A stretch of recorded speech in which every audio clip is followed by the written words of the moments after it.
Okay, so for homework tonight, we are looking at more multiplying by 10. And here we have some like array models to show multiplication. So first, label the array. So it looks like this side has 8, and then we have a full 10. So I can do that one pretty quickly. It's going to be 80 square units. And my equation will look something like that. And I think this should be pretty simple for you. Just note this one here looks like it's going to be 13 on the top and then 10 there. But I think that's going to be not too tough for you. Over here, though, we're looking at some money. And let's just quickly talk about American money because that's what we're using here. So in America, you have cents, and 1 cent is about the same as 1 yen in Japan, where we are. The symbol is like a C with a line through it. And if you have 100 cents, that would be $1. And a dollar symbol is an S with 2 lines or 1 line through it. But you need to know decimals to do this properly. So basically, if you have, let's say, 36 cents as dollars, you would write that as $0.36. And if you had 142 cents, that would be $1.42. And you don't need to write cents if you wrote dollars. And one more example. If you only have 3 cents, with dollars and cents notation, you put a 0 there, and that says 3 cents with that notation. The other thing to know for this homework is what nickels and dimes are equal to. So nickels are worth 5 cents, or to write it this way, 5 cents, and dimes are worth 10 cents. Or written the other way would be written like that.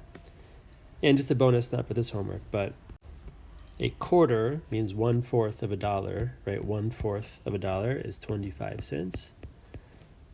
So that's what is a quarter, just so you know American money. And now we're all set to do some money problems. So James has 12 dimes in his pocket. How much money does he have? Well, he's going to have times 10 cents, and that will be 120 cents. Or you can write it $1.20. Okay?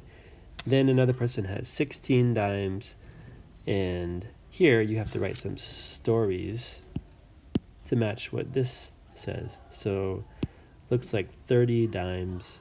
So maybe I will write a story about someone who put 10 cents in a piggy bank every day for 30 days. So here's an example, and don't copy this exactly, but Tony put a dime in his piggy bank every day in November, and there are 30 days in November. How much money did he have at the end of the month? And that would match this equation here. And this one, you have 21 times 10, so think of a story that would match up with that too.